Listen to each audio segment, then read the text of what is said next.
It is a rainy day. The world outside is painted in soft shades of gray. You are inside, perhaps with a cup of tea, and you put on a sad song. A gentle, melancholic melody fills the room. And as you listen, you feel a quiet settling in your soul. A subtle sense of relief, a strange and quiet comfort. There is no pressure here, no demand. There is only the rain, the music, and the simple, honest feeling of being sad. If you have ever found a strange solace in these quiet, melancholic moments, you have likely asked yourself a curious question.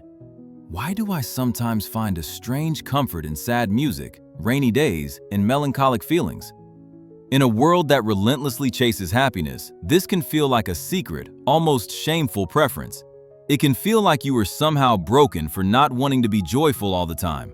But what if this experience is not a flaw? What if it is a sign of a deep and wise part of you seeking a necessary refuge? This is not an ode to suffering. It is a gentle exploration of the safety of sadness and a quiet permission slip to honor the full spectrum of your own humanity. Let's give this experience a name. We can call it the restorative power of melancholy. It is crucial from the very beginning to distinguish this gentle, reflective sadness from the heavy, persistent fog of clinical depression. Depression is a debilitating condition that drains life of its color and meaning. Melancholy, on the other hand, is a quiet, tender, and often beautiful emotion. It is a soft rain, not a suffocating flood. It is the bittersweet feeling of a beautiful sunset, the quiet contemplation of an old photograph. It is not a problem to be solved. It is a space to be inhabited. So why can this space feel so safe, so comforting? Part of the answer lies in the exhausting nature of our modern world's relationship with happiness. We live in a culture of relentless positivity, a world that demands we be happy, productive, and optimistic at all times. Our social media feeds are curated galleries of joy.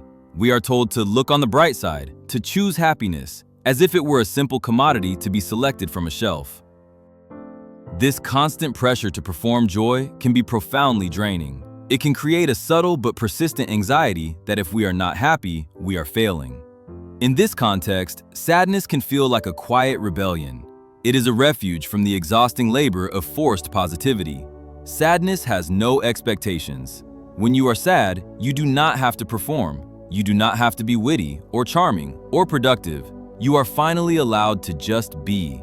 The world's demands for your energy and your enthusiasm fall away.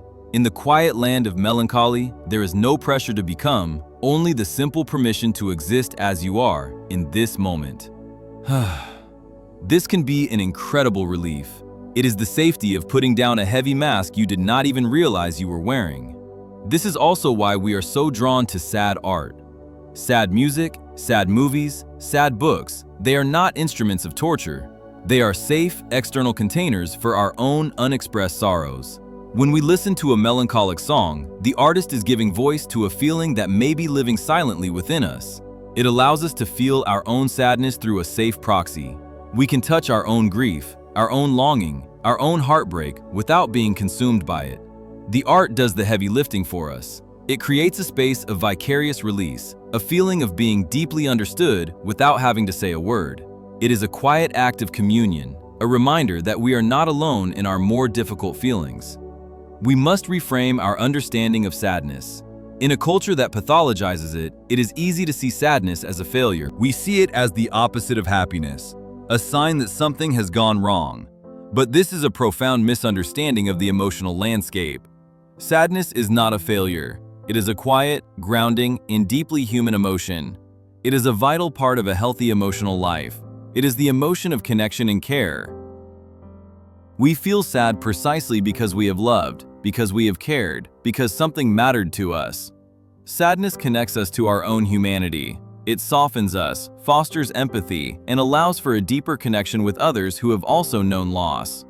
It is a signal, pointing directly to what we truly value. It is a common myth that the goal of a healthy emotional life is to eliminate sadness. This is not only an impossible goal, but an undesirable one.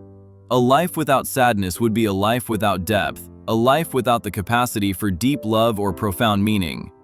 It would be a flat, two-dimensional existence. The true goal is not to eliminate sadness, but to learn how to be with it.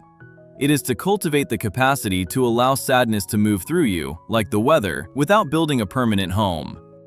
Imagine a person who feels a wave of sadness on a Sunday afternoon. Their old pattern might be to immediately resist it. They might turn on a distracting comedy, or start frantically cleaning the house, or scold themselves for being negative. They are fighting the feeling, and the struggle is exhausting. Now, imagine a different approach. The sadness arises, and they simply notice it. They do not fight it. They do not judge it. They decide to honor it.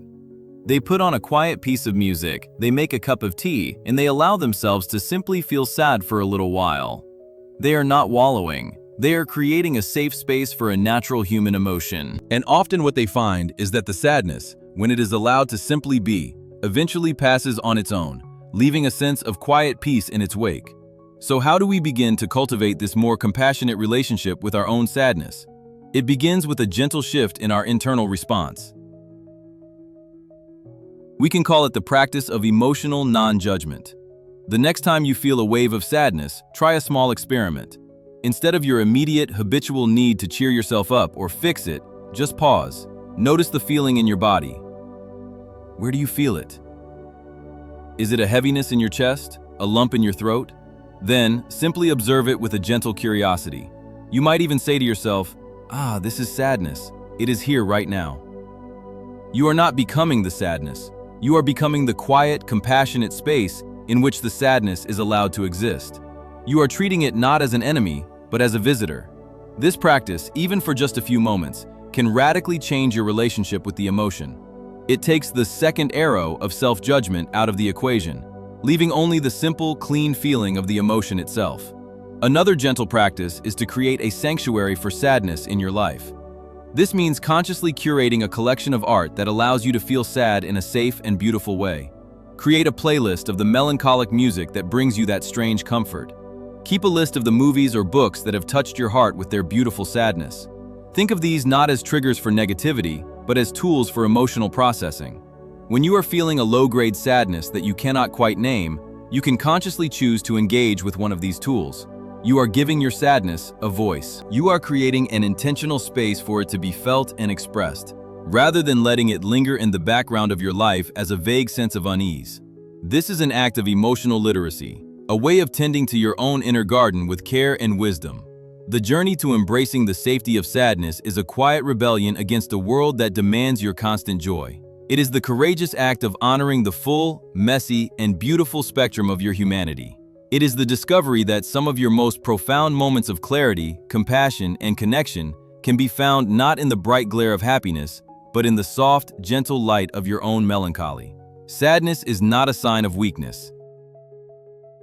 It is a sign of a heart that is open, a heart that has dared to love and to care about the world. It is not an ending. It is a quiet and necessary pause, a moment of rest, a return to the deep and honest ground of your own being. What if your sadness is not a problem to be solved?